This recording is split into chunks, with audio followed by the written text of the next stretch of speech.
নমস্কার বন্ধুরা, welcome to unicorn. ভাই চাপ হয়ে গিয়েছে, মোহনবাগানের চাপ হয়ে গিয়েছে। এই ডিসেম্বর মাস সব থেকে গুরুত্বপূর্ণ সময়, যেখানে লিগ শিল্ডের একটা আমরা ভালো লড়াই দেখতে পাচ্ছি, সেই জায়গাতে এসে গত বছরও মোহনবাগান এই সময়টায় স্ট্রাগল করছিল এবং এই বছরে কিন্তু মোহনবাগান এই সময়টাতেই সব থেকে বড় সমস্যার মধ্যে পড়ে গিয়েছে। আর সেই সমস্যা হচ্ছে, প্রথমত গোয়ার কাছে মোহনবাগান একটা ম্যাচ হেরেছে, সেটা একটা সমস্যার জায়গা। তার সঙ্গে মোহনবাগানের মাঝমাঠ থেকে অ্যাটাক ক্রিয়েট হচ্ছে না, সেটা আরও বড় সমস্যার জায়গা, যেটা নিয়ে আগের দিন আলোচনা করছিলাম। এবং তার সঙ্গে গুরুত্বপূর্ণ প্লেয়ারের চোট, যেই চোট এতটাই গুরুতর যে নেক্সট পাঞ্জাব এফসি ম্যাচে মোহনবাগানকে তিনটে ভীষণ গুরুত্বপূর্ণ অ্যাটাকের প্লেয়ারকে ছাড়া খেলতে নামতে হতে পারে, যার মধ্যে দিমিত্রি পেত্রাদোস সম্ভবত পাঞ্জাব ম্যাচে থাকছেন না, গ্রেগ স্টুয়ার্ট তিনিও সম্ভবত থাকছেন না, এবং নতুন অ্যাডিশন আশিক কুরুনিয়ান, তারও কিন্তু আজকে চোট লেগে গিয়েছে। ফলে রীতিমতো সমস্যার জায়গায় কিন্তু মোহনবাগানের জন্য হয়ে গিয়েছে। এবং পাঞ্জাব এফসি ম্যাচে মোহনবাগানের জন্য আদর্শ প্লেইং 11 বা লাইন আপ কী হতে পারে, আমরা সেটা আলোচনা করব। তো ইন্টারেস্টিং ভিডিও হবে, লাস্ট অব্দি দেখতে থাকো। আমাদের চ্যানেলে প্রথমবার এলে আমাদের চ্যানেলটিকে সাবস্ক্রাইব করে তার পাশের বেল আইকনটাকে অন করে দিও। তো গ্রেগ স্টুয়ার্টের ইনজুরির যা কন্ডিশন, আজকে অবধিও সে কিন্তু টিমের সঙ্গে প্র্যাকটিস করেনি। সেখানে দাঁড়িয়ে পরের পাঞ্জাব ম্যাচে খেলবে বলে তো মনে হচ্ছে না। দেখো, যদি কোচ ইনকেস তাকে দলে নিয়েও যায়, স্কোয়াডে নিয়েও রাখে, আমার মনে হয় না যে, দেখো স্টুয়ার্ট তো এমনি ভীষণ গুরুত্বপূর্ণ প্লেয়ার। এবার স্টুয়ার্ট কয়েকটা ম্যাচ নেই, মোহনবাগানের কি অবস্থা আমরা দেখতে পাচ্ছি, তো জোর করে নামিয়ে দেবার তো মানে হয় না। যে যদি আরও দিন সাতেক সময় লাগে, সেই সময়টা দিতে হবে। কারণ স্টুয়ার্ট যদি জোর করে নামিয়ে আবার বড় ইনজুরি লেগে যায়, সেটা আরও বড় সমস্যার জায়গা। সেখানে স্টুয়ার্ট যদি স্কোয়াডে ফেরেও স্টার্ট করবে না, হয়তো শেষের দিকে 10 মিনিট দিতে পারে সেই চেন্নাই ম্যাচের মতো, অথবা স্কোয়াডে থাকবে না। এটাই হয়তো স্টুয়ার্টের আপডেট বলতে পারো। সেখানে পাঞ্জাব ম্যাচে স্টুয়ার্টকে শুরু থেকে দেখার চান্স দেখছি না। হায়দ্রাবাদ ম্যাচে মেবি একটা চান্স হতে পারে, নয়তো ডার্বিতে। সেম দিমিত্রি পেত্রাতোস, তার একটা গ্রোইন ইঞ্জুরি হয়েছে, যার জন্য মিনিমাম 10 দিন সে কিন্তু মাঠের বাইরে থাকতে পারে। সেখানে নেক্সট পাঞ্জাব হায়দ্রাবাদ ম্যাচে দিমিত্রি পেত্রাতোসকেও দেখার আশা ছেড়ে দাও, মেবি সেও কিন্তু সেই তোমার ডার্বিতে গিয়েই কামব্যাক করবে। আজকে প্র্যাকটিসে চোট লেগেছে আশিক কুরুনিয়ানের, এবং তার চোটটাও এতটা গুরুতর হতে পারে যে সে পাঞ্জাব ম্যাচে ছিটকে যেতে পারে। কতটা গুরুতর আইডিয়া নেই, এখনও সময় লাগবে, মেবি এমআরআই কিছু হতে পারে, দেখা যাক সেখানে। বাট হয়তো পাঞ্জাব ম্যাচে আশিক কুরুনিয়ানও নেই। এবার সেই জায়গাতে দাঁড়িয়ে যখন তোমার টিমের এতগুলো গুরুত্বপূর্ণ গেম চেঞ্জার আউট হয়ে যাচ্ছে, সেখানে তো ভীষণ সমস্যার জায়গা সেটা, যে মোহনবাগান কীভাবে সামলাবে। কারণ ব্যাপারটা হচ্ছে যে মোহনবাগানের ডিফেন্স লাইনে সেরকম সমস্যা নেই। হ্যাঁ, শুভাশিস বোসেরও কিন্তু আগের দিন সন্দেশ ঝিঙ্গানের সঙ্গে যে ক্ল্যাশটা হয়েছিল, তাতে তারও একটু সমস্যা হয়েছে এবং ফেস মাস্ক পরে আজকে অনুশীলনে এসেছিল। বাট সেটার জন্য সমস্যা হবে না, সেখানে কিন্তু ডিফেন্সের প্লেয়াররা অ্যাভেলেবেল থাকছে পাঞ্জাব এফসি ম্যাচে। তো সেখানে নর্মালি তুমি গোলে বিশাল কায়েত, 4 ডিফেন্সে Subhasish, left back Ashish Roy, right back 2জন, সেন্টার ব্যাক টম আলবার্তো, তাদের সামনে আপুইয়া, এই 6জনকে মোহনবাগান পাচ্ছে, যেটা মোহনবাগানের স্ট্রং জায়গা। বাট আপ ফ্রন্টে মোহনবাগান একটু সমস্যায় পড়তে পারে। সেখানে স্টুয়ার্ট এবং দিমিত্রি না থাকায় মাঝমাঠ থেকে খেলা তৈরি করার দায়িত্বটা কিন্তু এখন চলে যেতে পারে তোমার সাহালের ওপর। আর সাহালকে নম্বর 8 না খেলিয়ে নম্বর 10 হয়তো সেক্ষেত্রে খেলাতে হবে। দুটো অপশান আছে তোমার বলিনার কাছে, একটা প্রপার 4-2-3-1-এ চলে যাওয়া, আর একটা 4-4-2-তে যাওয়া, যেখানে কিন্তু 2জন স্ট্রাইকার কামিন্স এবং ম্যাকলারেন 2জনকে ইউজ করা যেত।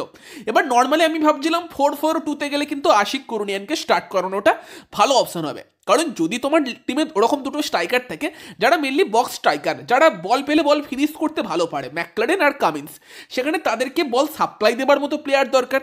এবার লিস্টন কোলাসো ভাই খারাপ খেলছে না, ভালোই খেলছে, বাট ফুটবলটা যদি 1 জনের খেলা হতো, লিস্টনের খেলাটা খুব প্রশংসনীয় হতো। তবে যেহেতু ফুটবলটা 11 জনের খেলা, সেখানে লিস্টন একটু গ্যালারি শো করে, বারবার ড্রিবিল করে, নিজেই শট মারার জন্য যায়।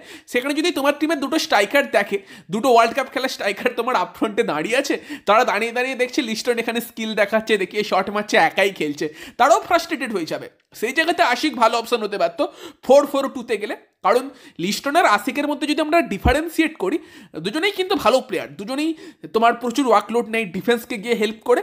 বাট লিস্টন মেনলি ডান পায়ের প্লেয়ার, সে একটু বেশি ড্রিবেল করে, স্টেপ ওভার করে করে কিন্তু কাট করে শট মারাটা বেশি প্রেফার করে। সেই জায়গাতে আশিক কুরুনিয়ান সে বাঁ পাটা বেশি ভালো চালায় এবং সেও কিন্তু ভালো ড্রিবেল করতে পারে, বাট সে একটুখানি অতটা লিস্টনের মতো প্রেডিক্টেবল না যে এবার কাট করে শটই মারবে। আশিক মাঝে মধ্যে শট মারবে, বেশিরভাগ সময় সে কিন্তু ক্রস করে মাইনাস রাখে, ফলে স্ট্রাইকারদের কাছে বেশি সুযোগ আসে। এবার কামিন্স ম্যাকলারেন খেললে তাদেরকে তো বল দিতে হবে, নয়তো তারা কোনো কাজে আসবে না, দুজনেই বক্স স্ট্রাইকার। এবার সেখানে লিস্টন কোলাসো তাদেরকে বলবে তোমরা দেখো আমি কীরকম প্লেয়ার, তোমরা দেখো। এটাই হচ্ছে সমস্যা। লিস্টন যেহেতু একটু বড্ড বেশি মানে একাই চেষ্টা করতে যায় সেই জায়গাটায়, এবার সেখানে লিস্টন সেরকম চেষ্টা করতে গিয়ে মাঝে মধ্যে দুরন্ত গোল করে দেয়, বাট টিমের জন্য মাঝে মধ্যে নেগেটিভ ইম্প্যাক্ট আসে যে লিস্টনের কিছু কিছু প্রেডিক্টেবল জায়গায় যদি অপোনেন্টের ডিফেন্স আটকে দেয় সেখানে অ্যাটাকটা অনেকটা ভোতা হয়ে যাবে যদি মাঝখান থেকে না ক্রিয়েটিভিটি আসে। সেখানে আশিক থাকলে মেবি 4-4-2 একটা ভালো অপশান হতে পারতো, বাট উইথাউট আশিক 4-2-3-1টাই হয়তো মলিনার জন্য আদর্শ অপশান হবে। এবার সেখানে 4 ডিফেন্সের সামনে আপুইয়ার পাশে নম্বর 8 রোলে যদি কাউকে খেলাতেই হয় সেটা অনুরোধ থাপাকে খেলাক, কারণ সাহালের ওটা আদর্শ পজিশন না। তোমার কাছে যখন থাপার মতো একটা কোয়ালিটি প্লেয়ার আছে যে ওই রোলে খেলতে অভ্যস্ত, কেন বেকার সাহালকে ওই পজিশনে খেলিয়ে নষ্ট করবে তার আদর্শ জায়গাটাকে? সেখানে থাপার পাশে আপুইয়া, নর্মালি কিন্তু সেন্ট্রাল মিডফিল্ডে সেই দুজনকে খেলানো উচিত। এবার যদি 4-4-2-তে যায় সেখানে ম্যাকক্লেরেন কামিংস দুটো স্ট্রাইকার, আর দুটো উইংয়ে তো বিশাল কিছু অপশান নেই। ডান দিকের উইংয়ে ম্যানভির সিং ঠিক আছে, বাঁ দিকে তখন লিস্টনকেই স্টার্ট করতে হবে। আশিক পুরোপুরি ফিট থাকলে আশিকের সঙ্গে আমি যাবার কথা বলতাম, বাট যেহেতু লিস্টনকেই স্টার্ট করাতে হবে সেখানে 4-2-3-1 হয়তো বেটার হবে। এবার 4-2-3-1-এ কামিন্সকে নম্বর 10 খেলিয়ে দেখা যেতে পারে, সেটা ইফেক্টিভ হয় কি না, তো সেটা একটা অপশান কিন্তু হতে পারে। আর যদি কোচ মনে করে যে কামিংসকে অ্যাজ এ সাবস্টিটিউট ইউজ করবো, সেখানে সাহালকে খেলাক নম্বর 10, অল ইন্ডিয়ান মিডফিল্ড নিয়ে কোচ জোসে মলিনা যাক, সেটাও কিন্তু একটা ভালো হতে পারে। মানে যে ভারতীয় মিডফিল্ডটা মোহনবাগানের কাছে আছে, আপুইয়া, তার পাশে অনুরোধ থাপা এবং অ্যাজ এ নম্বর 10 সাহাল আব্দুল সামাদ, এটা আমাদের ন্যাশনাল টিমে খেলার মতো মিডফিল্ড, এবং সেটা খুব একটা কমা মিডফিল্ড কিন্তু না। মাঝখান থেকে কিন্তু অনুরোধ থাপা বা সাহালের মতো প্লেয়ার যথেষ্ট ক্রিয়েটিভ হতে পারে, এবং সাহাল অ্যাজ এ নম্বর 10 অনেক বেটার, নম্বর 8 নয়। সেখানে ডিফেন্সিভ দিকটা সামলানোর কোনো চাপই থাকবে না সাহালের মাথায়। সে অ্যাজ এ নম্বর 10 খেলুক, নিজের স্কিল দেখাক, যতটা যা করতে পারে সেটা দেখাক, কারণ নম্বর 10 পজিশনটাই সাহালের আদর্শ পজিশন। সেখানে নিজের সেরা পজিশনে খেলে সাহাল কতটা কি করতে পারছে সেটা মলিনা দেখুক। যদি খুব সাকসেসফুল না হয় সেখানে 60 মিনিট 65 মিনিটসের মাথায় কামিন্সকে নিয়ে আসুক এবং সেখানে 4-4-2 চলে যাক, বা কামিন্সকে একটু ম্যাকক্লেরেনের পেছন থেকে খেলাক, যে কোনো কিছু ট্রাই করুক। সেটাই তো অপশান পড়ে আছে, বিশাল কিছু তার অপশান পড়ে নেই। সেই জায়গাতে ম্যাকক্লেরেনকেও দায়িত্ব নিতে হবে। এবার দেখো, আগের দিন ম্যাকক্লেরেন কিছু সাপ্লাই পেয়েছিল, 3-4 বলের সাপ্লাই পেয়েছিল, একটা গোল করা হয়তো উচিত ছিল।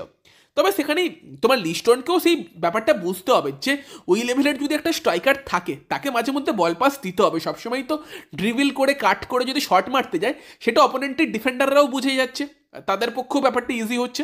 লিস্টনকেও একটু আনপ্রেডিক্টেবল হতে হবে, মাঝে মধ্যে বল ক্রস করতে হবে, সেগুলো করতে হবে। মানভীরের দিকটাকেও বেশি করে অ্যাক্টিভ করতে হবে। মোহনবাগান বাঁদিক কেন্দ্রিক অ্যাটাকটা বেশি করে, মানভীরকে অত বেশি ম্যাচের মধ্যে আনতে পারে না। মানভীর আগের দিন সেকেন্ড হাফে কিন্তু অনেক বেশি ম্যাচের মধ্যে এসেছিল এবং অনেক বেশি এফেক্টিভ হতে পেরেছিল, সেখানে কিন্তু সেটা একটা দেখার বিষয় থাকছে। তো মোহনবাগানের কাছে আপাতত এটাই অপশান, দেখা যাক সেখানে মলিনা কোন অপশানের সঙ্গে চায়। কামিংসের সঙ্গে স্টার্ট করলে সেটা আমরা বেশিরভাগ ক্ষেত্রে তো 4-4-2 খেলতে দেখবো, আর যদি সাহালের সঙ্গে স্টার্ট করে সেটাও খারাপ অপশান হবে না। হয়তো 3টে বিদেশি নিয়েই মোহনবাগানকে নামতে হবে, বাট এই মুহূর্তে অন্য কোনো অপশান নেই। দিমিত্রি পেত্রাতোস এবং গ্রেগ স্টুয়ার্ট চলে যাওয়াতে সবথেকে বেশি ক্রিয়েটিভ প্লেয়ার যে মোহনবাগান টিমে এখন পড়ে আছে সেটা সাহালই আমরা দেখতে পাচ্ছি। এবং অনুরোধ থাপাও পেছন থেকে অনেক বেশি ক্রিয়েটিভ হতে পারে, সেখানে থাপা সাহালকে একসাথে খেলিয়ে হয়তো মাঝমাঠ থেকে আমরা কিছুটা ক্রিয়েটিভিটি মোহনবাগান টিমে পেতে পারি। দেখা যাক মলিনা কোন স্ট্র্যাটেজির সঙ্গে যায়, এবং পাঞ্জাবি টিমেও হয়তো নোভোসেলিচের মতো প্লেয়ার থাকবে না, মির্জালজাক থাকবে কিনা সেই নিয়ে সন্দেহ থাকছে, তো তারাও কিছুটা সমস্যার মধ্যে আছে।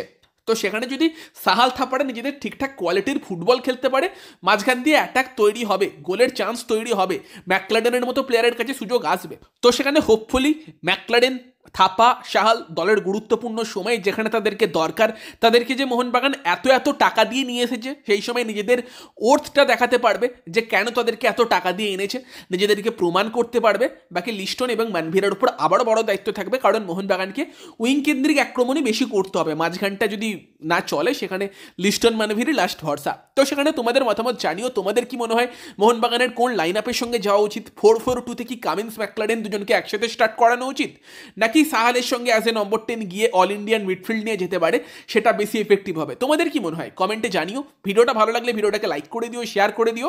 আমাদের চ্যানেলে প্রথম বাড়লে আমাদের চ্যানেলটাকে সাবস্ক্রাইব করে তার পাশের বেল আইকনটাকে অন করে দিও। তো চলো গাইস, এই ভিডিওতে এই পর্যন্তই, বাই বাই।